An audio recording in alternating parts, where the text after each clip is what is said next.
and welcome to the Sunset Safari. As you can see, there's some really fresh lion tracks. Unfortunately, they are right on our southern boundary, and I'm hoping that we are able to find them and they don't disappear too far to the south. My name is Brent Leo Smith. Welcome on this live safari drive. I have Wim on camera. We have Kirsten and Louise in final control, and we have Jamie and Brian out on the other vehicle. So I'm just going to ask Wim now to have a look. We can see where the tracks are going, and after this rain, they're walking in some soft soil. So we should be able to see exactly where those tracks lead. And if anyone was paying attention a little bit earlier, there the lions are. So it's the Styx Pride. They've managed to catch a sub-adult buffalo. Unfortunately, we did know where they were. We're just playing with you. We're just going to see if anyone spotted the lions off my right shoulder before we showed them to you. So unfortunately, they are just across our southern boundary, but fortunately, a nice view. I haven't seen the Styx ladies in quite a long time, so quite nice to see they all look to be doing well. The one female, I'm not sure whether she's given birth yet or is about to. When she got up earlier, she had quite engorged nipples, and maybe there are some cubs around or cubs on the way shortly, and these will more than likely have been sired by the dominant coalition in the north at the moment, the Birmingham boys. And I say most likely because it's not always the case, and we will discuss that in a little bit of depth a little later. You can see only one lioness still feeding. The majority of that buffalo has been engulfed quite quickly. It wasn't a particularly big buffalo. There she is. Nice full belly. Oh, looks like she's coming closer to us. And she might be just coming to lie down, or no, she looks like she might be moving a little bit away from the carcass and to defecate or urinate. Or she might have heard something behind us. I'm trying to see. No hyenas that I can see around. And she's looking in absolutely fine fettle. Hello, big girl. Oh, very, very, very nice of her to come right up to us. There she is.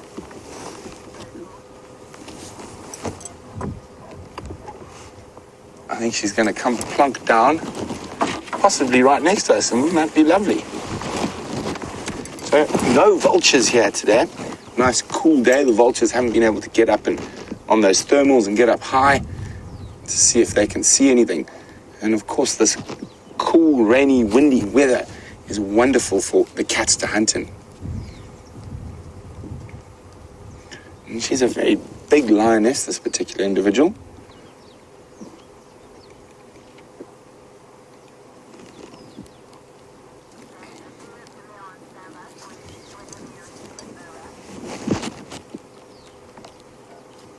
Might be just doing a little perimeter check. You can actually just almost make out on the camera that there's a horde of little biting flies called stable flies buzzing around her.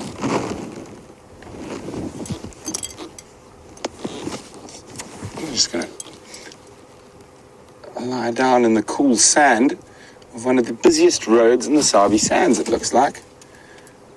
Oh, there we go. Flop. Little grunted there and there. Oh, so much effort. Well, there is quite a bit of rain about. We're getting spat on a little bit, but it looks like it's moved off us slightly and pushed off a little bit to the west. So we have got our rain covers in preparation, but I don't think we need them just yet. I'm just going to move forward a little bit so you guys can see a little bit more what's going on.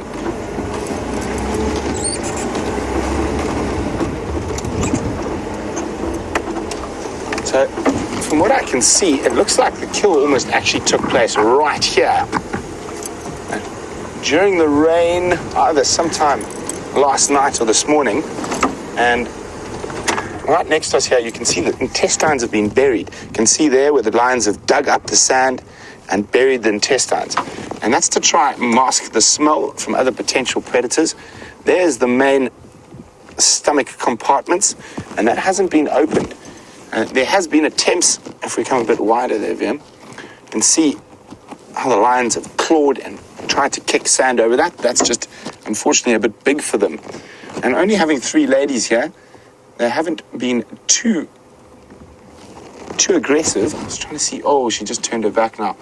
And that female, one that I think might be about to pop with a baby, has just rolled up. That is the one lying with her legs in the air. As she just rolled, I caught a glimpse of what looked to be very, very heavily engorged mammary glands. So, as I was saying, it looked like the kill happened almost right on the road, and they've dragged it off to where it is at the moment. Now, as a lion, you could not ask for more ideal weather to be fat and happy and eating. I'm just going to move forward a little bit so we can get a view of that lioness face. There we go. So even though that it's really cool, she's still panting really heavily.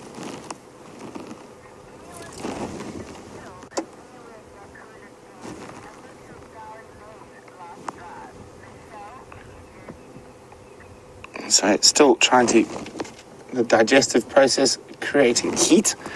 There's the kill there. We can't really see it too well from where we are. You can see a nice big hip bone.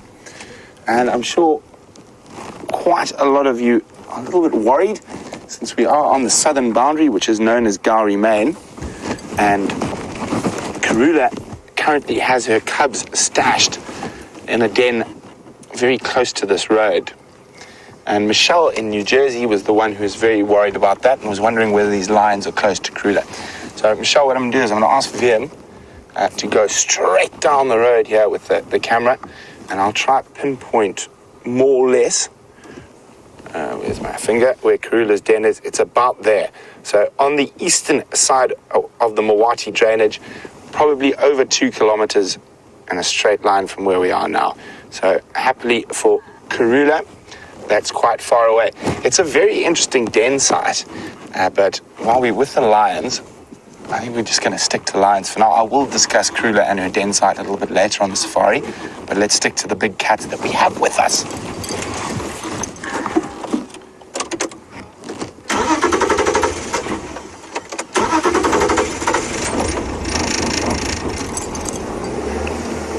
So, Safari Dean's first time seeing the sticks.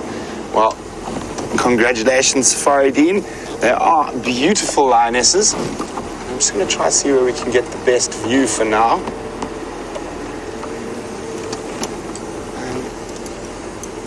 So we can see,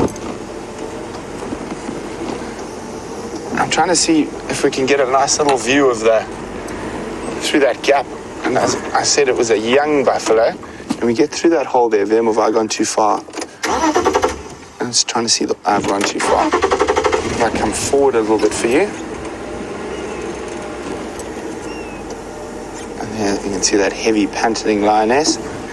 So if we go across to the kill,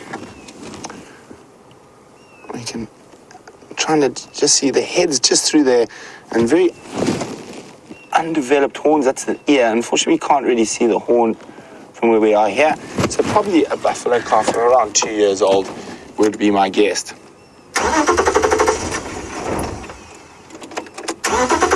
So guys, the rain is coming in about to hit us. So we will be back with the Styx lions and their buffalo banquet a little later. Vem and I just need to move off a safe distance so we can pop the rain covers on. But we will see you back shortly, and while we do that, let's go across to Jamie. Very good afternoon to all of you, and what a wonderful way to start off a drive than with lions on a buffalo kill. Brian and myself, on the other hand, have a wonderful journey of giraffe that are on the edge of the clearing there. I was just about to get you a slightly different view. But since we're here, we'll stop for now and just have a closer look. I believe that is our persistent suitor, a male giraffe that we've seen fairly regularly in the company of a female and her 6-month-old calf that you can see just behind the male's back legs there. There's about 5 giraffe in total that I've counted, could be more, so not quite reached our record number of 9 on quarantine, but nevertheless, a lovely sight to start off our afternoon. There's a female there, very, very pale in color. You can actually see there's another low head. Now, we always think of giraffe with their long necks as feeding on the tops of trees, but most of their behavior this afternoon has been leaning down and nibbling far lower, almost in line with their shoulders. Here's the little one at the back, and its mom, all fairly light in color, which of course is a combination of genetics as well as age. But particularly with male giraffe, they start off their lives fairly light in color and then darken as they grow older. Now, the fascinating thing to watch a journey like this as they feed, and the fact that, I know James touched on this a couple of days ago on one of the drives, the fact that the plants that they are feeding on, in order to reduce the impact that not just the giraffe will have, but any browsing animals, even an elephant or a nyala or a kudu, they will start to release a very bitter-tasting tannin-like substance into their leaves. Now, James mentioned it in the context of acacias, but I know that sicklebush, which is the round tree on your right, the sort of roundish crowned tree with the multiple stems, definitely also known as the flat tire tree, if you have bad luck. I know that they will also release those tannins to stop the animals, any browser, from overutilizing the plant. And those tannins will stick around for a little while. So as we watch this journey feed, you'll notice that they'll never walk back sort of in the direction that they've come from. And that's because they're picking the direction, or they're working with the direction of the wind in their choices. Because not only will a tree release a tannin, but it'll also release a pheromone that will alert other trees surrounding it. And thus, as soon as that happens, the leaves become bitter around the tree, of the other trees, will become bitter and unpalatable for the animals concerned. So they move, if not downwind, then at least not direct, or they won't move directly downwind. And the alternative advantage of that, of course, is not just do they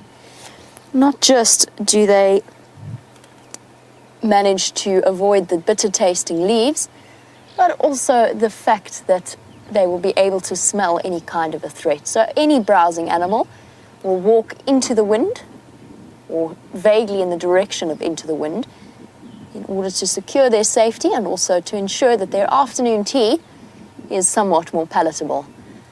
Now, they've moved across to the other side of quarantine. There's a nice 2-track there that runs close to where they are. I think that we should make our way across in that direction. We'll just have to do a little loop. Bear with us as we do. And we'll catch up with them on that side and have a closer look and see which individuals in particular are with the group, and see if we are right about our persistent Casanova. And what I mean by that is that there's been one male hanging around with a female and her calf for a good few weeks. In fact, I would even say a good 2 months worth of time. And in the beginning, he was certainly showing a considerable amount of interest in mating with her. We never really discovered whether or not he was successful or not. He attempted many times with us viewing him, and every time she rejected his advances. It remains to be seen if he's managed to achieve his goal of the last 2 months of work that he's put in. Now, Brent thinks that it is not going to rain, and you can forgive him when we look to the sky that we have ahead of us. I, on the other hand, thought that this morning and spent most of the morning fairly sodden, I think would be a good description. Dave looked a little bit like a drowned, I don't want to call him a drowned rat, that sounds hugely insulting and I don't mean it that way. He just looked a little bit bedraggled by the time we managed to reach home. We were both feeling somewhat damp. And I have a feeling that changing into a fresh, new, clean and dry uniform might have all been for naught this afternoon, as the end of this cold front, I say cold front, it's not really that cold, but as the end of this rain front at least, slowly makes its way through. I feel as though I'm already being drizzled on, but I don't know if that's my imagination. Brian's nodding.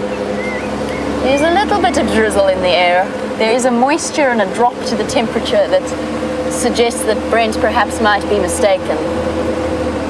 We shall see. I actually did race back to fetch my rain covers on the theory that if I didn't, it was going to pour down, and that if I did, it wasn't going to rain. So we'll see what happens. No, there's rain in the air. I'm sure, I can smell it. Some mizzle. Mizzle pouring down on us. Mixture of drist and mizzle? Drist and mizzle, there we go. Some spoonerism in the afternoon. Hello, little monkeys. What you been up to? Mischief as always. This shy little troop that often hangs out in this area before we get to our giraffe. I can only see one. Oh, goodness, our subtle stop as he dashes up the apple leaf tree, pausing to peer back at us anxiously. What's up, monkey? I'm certain that the rest of the troop is here. Oh, somewhere. And the answer is yes. The rest of the troop has relaxed slightly, and there they are. Hello, baby, we see you, peeking out from behind Mummy. Yes? On the ground, foraging for seeds and fruits and roots. Oh, lunchtime. Lunchtime for little one. Picking the most in. There we go. Homie shifting about to accommodate him. Another really nice start to the drive.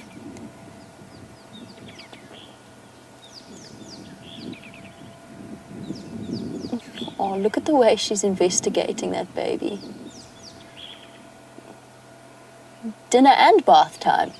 Or grooming time, maybe, is the better description. Using the sharp nails on her hand to maneuver the baby, pulling up its arm to check the armpits for ticks. Something that I imagine my mom had to do when I was little, but maybe not with her mouth, and maybe not consuming the ticks after she found them. Look at that, clearing around its elbow. And that grooming, of course, essential for little ones' well-being. Yes, we're watching you, don't worry. It's okay. Essential for the little one's well-being, removing ticks and parasites, but also teaching it the basics of bonding and grooming that will serve it well as it grows older. All primates reaffirm, or at least these primates reaffirm their bonds by grooming each other. Very often it is a show of subservience to groom another monkey. Or mom's decided she's not content with this open position to feed her baby. Baby automatically, that instinct to cling onto her belly is so, so strong. Even from a tender age of basically just being born, they immediately know. Let's just have a look before I reposition. Let's just have a look at this monkey here. Is it damp, or is that a scar?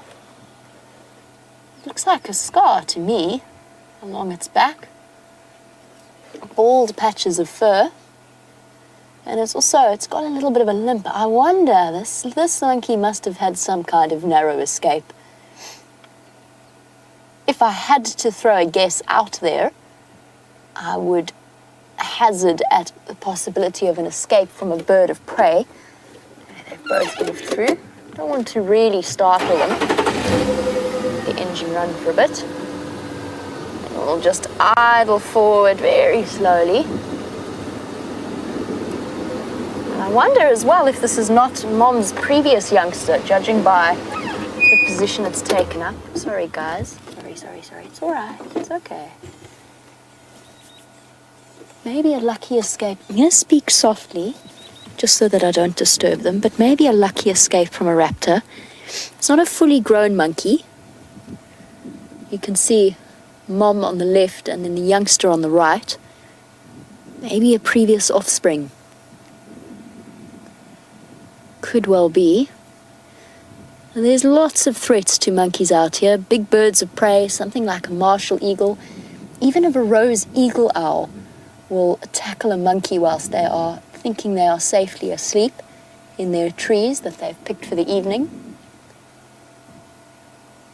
Something itchy on his head. I love the way they grab it and then investigate it. Give it a really close look before popping it in their mouths. I want to see which tick has bitten me before I consume it.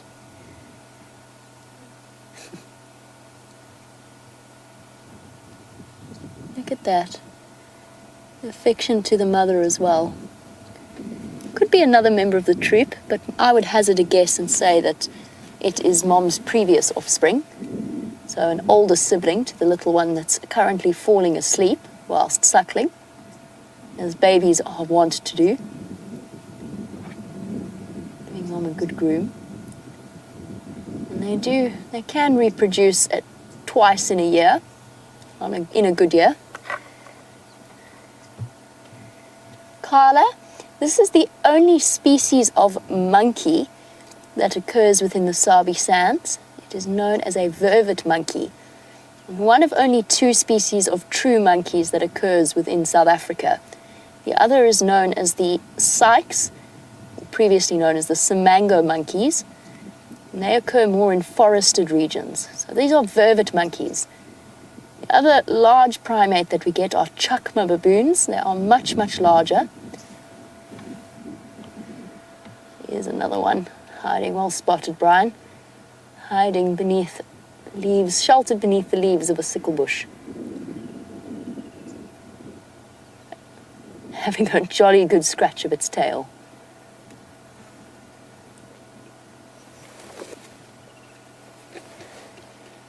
It's a lovely, lovely monkey sighting. Here comes Mum to join the fray.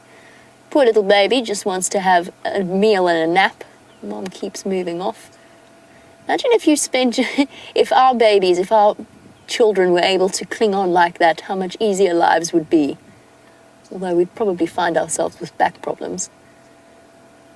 Where are you off to, Mommy? I'm going to go find a tree somewhere.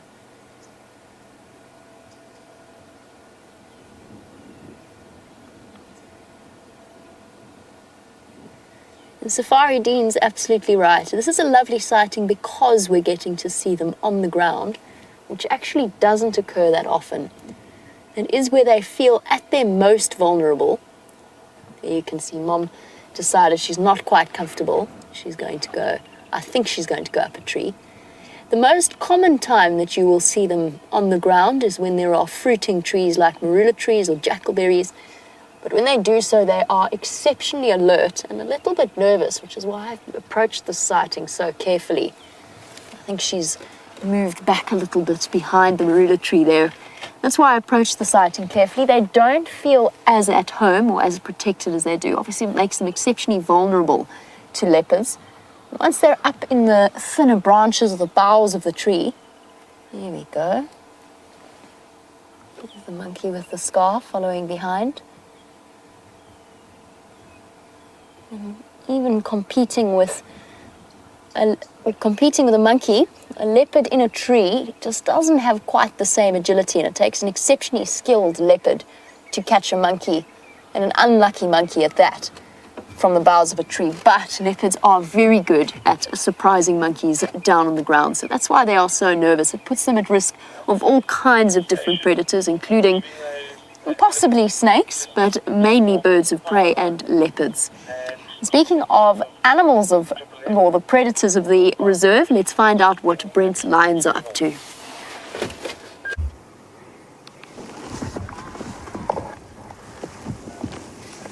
So, there is very little movement here. Some very happy, fat, full lions.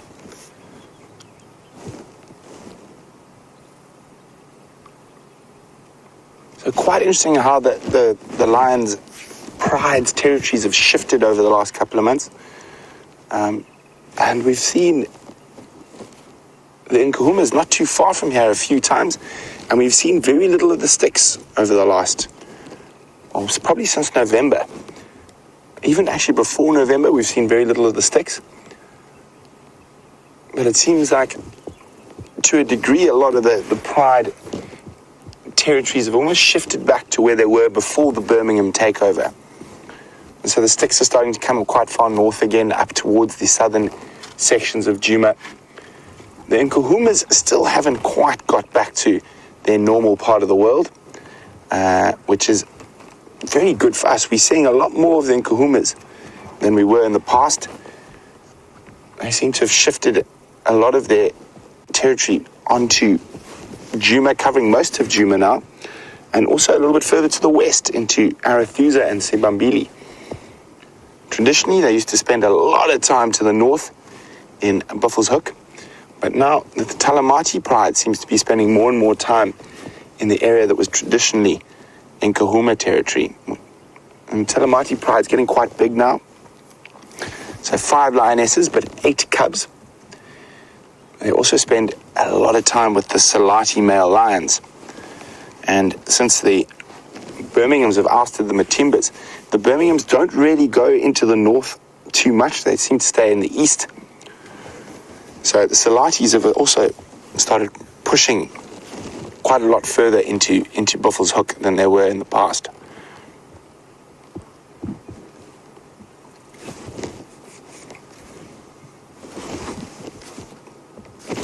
But that is one of the amazing things about being here constantly and having these live safaris every day.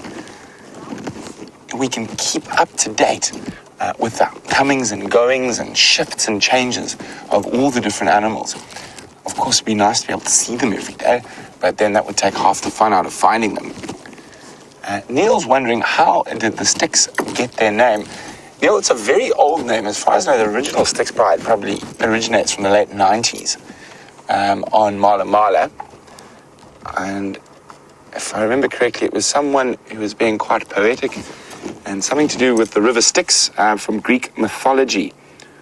And they used to spend a lot of time around the Sand River, far to the south of where we are now. And they got quite big, and then they split and split again. Now, I'm not 100% sure how many Styx lionesses are still out and about. I do know of these 3. I think there could be a few others. And I mean, I used to see them many years ago, 2006, 2005, around there, to the south when I worked at Londolozi. But then there were an impressive pride. I think there were 9 or 10 adult lionesses in the pride at that time.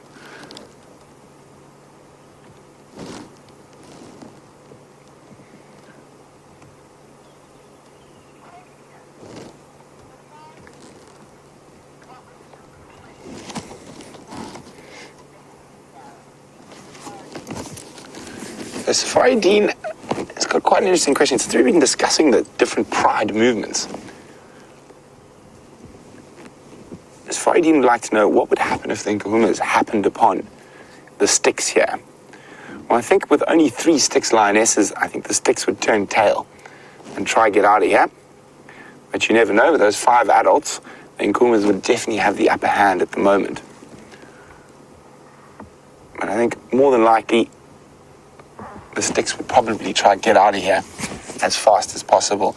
And especially with the numbers like that, they definitely wouldn't want to risk an injury. So guys, these lions aren't doing too much.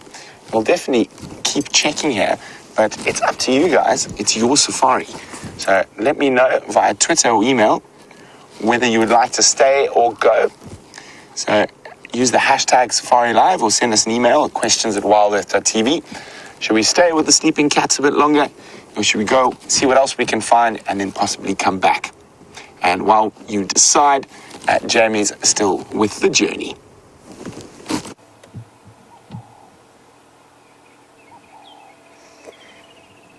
And really, truly, a magnificent specimen, this gentleman. Just look at that. Golden colour. And the posture, his upright stance, keeping an eye on us, keeping an eye on all that's happening below him. He is a truly handsome male. Another difference for our giraffe fundies, most of you know by now that the top of the ossicones rubbed clear of fur on males, whereas females are much thinner, or the ossicones or the horns much thinner than those of the male. Perfect, there we go, nice example. The female there with the thinner ossicones and the tufts of hair on top of them. But here's another difference I don't think you've looked at. Look at the muscle on his neck. Just look at the thickness of it. It gives him that incredible upright posture. He looks positively regal. Something almost he holds himself up. But those neck muscles far more defined and bulging than those of a female. Because of course, he doesn't just need those neck muscles for lowering his head, but also for swinging his head around powerfully in a battle with another male, in a process known, oddly enough, as necking. The males swing their heads round and whack each other on the sides and on the rump and on the shoulders, but definitely far more defined than that of the female. And he truly is beautiful. The color, even in this grayish light coming through the clouds, is still extraordinary. So there's another difference between male and female giraffe. Now the height difference is heightened there, because that is a calf that is on the right of him. Looks like the 6-month-old calf that is now very much accustomed to the presence. I think it's the same male. I'd have to see his back left leg. It's how I identify him. I'm fairly certain it is him, though. Little calf nibbling away. You can see how much growing it has to do to catch up. There's a female with its head lowered at the back as well. Little one, probably about, I'd guess, 6 months old. It was very, very new. If it's the same one that we saw suckling on Aubrey's Road all those months ago with its umbilical cord showing, we'll put it at about 5 to 6 months of age. Still with that slight disproportionate look between its neck and its legs. Giraffe calves, of course, born with the shorter neck in comparison to their body size and longer legs compared to the adults, so that they can keep up with their mothers but still be able to reach down and suckle without, crucially, lowering their head below the chest, or the height of the chest. Watch that giraffe female at the back. Let's see how long she feeds with her head down at that level. She is on a slight slope, so it's not as low as it looks. But there you go, lifting that head up. I don't think she's going to feed for that long down, right down there. That's because it actually takes muscular work for a giraffe to lower its head to that extent. That thick tendon running all the way from the skull down the spine, connecting to the shoulders there. She's up again. Also a very young giraffe.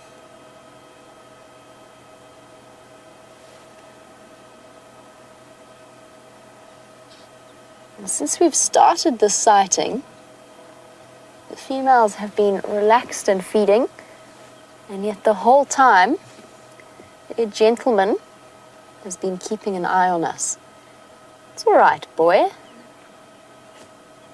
I'm not coming to do you any harm. You can eat if you want.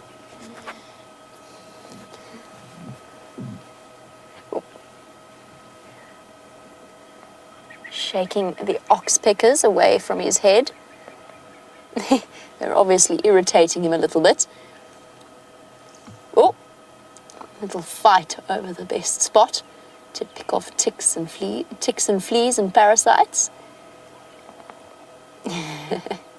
Not enjoying their attentions terribly much. Now he's looking out across the plains, and you have to wonder what he is thinking. Funky Kauai was wondering, do the animals sense the rain before it happens? And yes, I suspect that they do. I think that they've got a far deeper perception and understanding of what's happening around them than we necessarily as humans do. I think we've largely, if not, I don't think we've lost those sensors, but I certainly think we have learned to put them on the back burner and rely far more heavily on Google and the weather reports than we might otherwise if we were forced to live without such things. Tortoises definitely do. You often see more tortoises out and about just before the rain. Occasionally you'll see more millipede activity as well, but I'm sure that applies to the macrofauna, so the larger animals as well. Things like elephants and giraffes, I'm sure, are fairly good at predicting. If we could chat to them, they'd probably give us a more accurate weather report.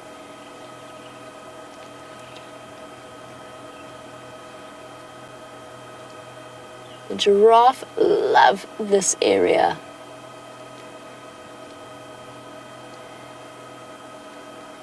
And I think a decision has been reached as to what Brent decides to do with the lions. So let's hop onto the back of his vehicle, find out what he wants to do, and I'll be back with you shortly. So, as you can see, very little happening, but we just want to have a quick look at this female's stomach. So if we have a look, I don't think she's given birth yet, but definitely looks like she's possibly pregnant. As you can see, the mammary glands are quite well pronounced already compared to what they normally are. So we could have some babies in not too long. Wouldn't that be wonderful? But we have a verdict on should we stay or should we go with the lions, and the verdict is we're going to move along and see what else we can see, and then we'll probably head back here a little bit later. Hopefully they'll be a little bit more active. We did have that fantastic view of that lioness walking straight up towards us as we started the sunset safari. So toodles for now, kitty cats. We'll be back.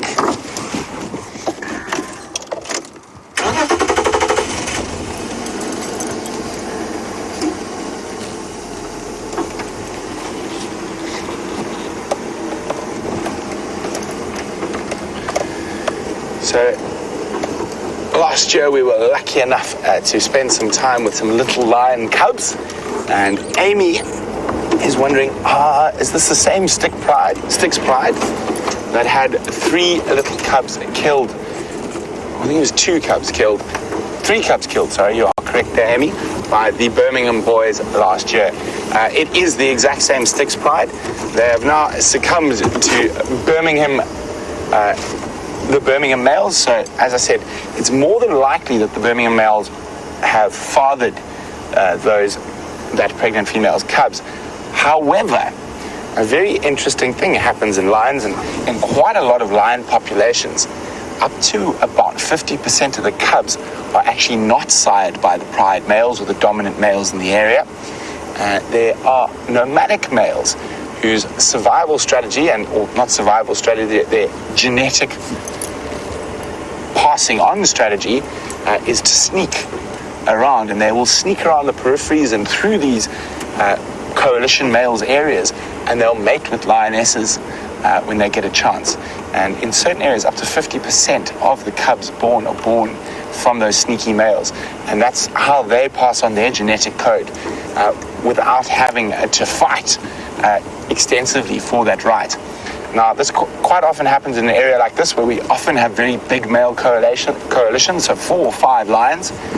So in this particular case, if a male lion becomes independent on his own, for say like Junior from the Nkahumas, for example, he might take this on as a strategy to avoid confrontation, unless he actually joins up with other young male lions and forms a coalition.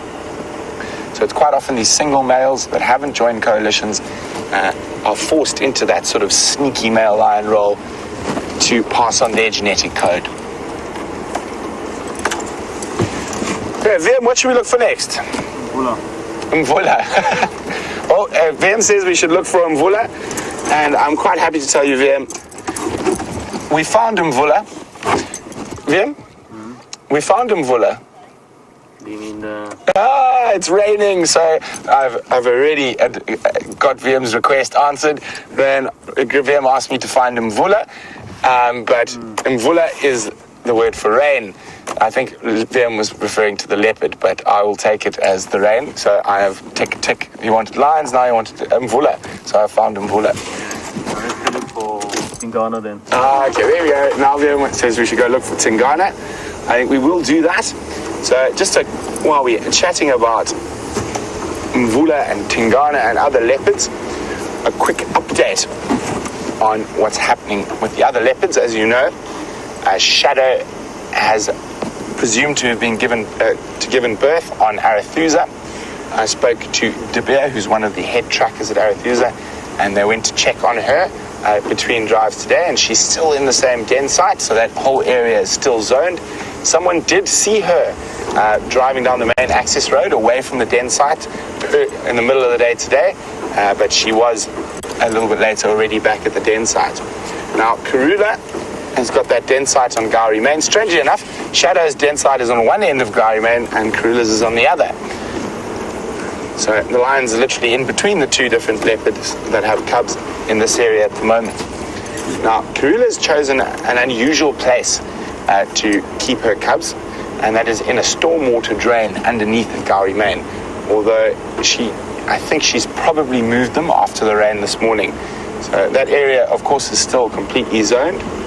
So we will be avoiding that. If we do manage to find her while she's away from that area out hunting, we'll definitely follow her, as that normal protocol applies then. And fingers crossed, in about 3 to 4 weeks, when those cubs are a bit bigger and able to climb trees and that, and we'll be able to put one vehicle in there at a time and we can see some little cubbies. Okay, I thought I saw a Tingana track there for VM, but alas. So while we continue to check for leopards and whatever else might appear, I'm hoping for some wildflowers. Let's jump on board with Jamie, who's got a feathered friend. Yes, there's not much going on. It's just Now here is a wonderful bird known as a black-bellied bustard. And yes, you heard me right, bustard with a U, bustard. A relative of the corehorns and also the relative of the Kori bustard, which is the heaviest flying bird in the world. Now the reason I enjoy these particular birds so much is their incredible call. Generally they only do it at the beginning of the day and around sunset, but maybe we'll be really, really lucky and this gentleman will give us a demonstration. Keeping my fingers crossed and sticking around in the hope that he might. And see how the wind's picking up, ruffling his beautiful feathers. Be checking very carefully around areas where Tingana has been known to pop up from time to time, and said it's very possible he's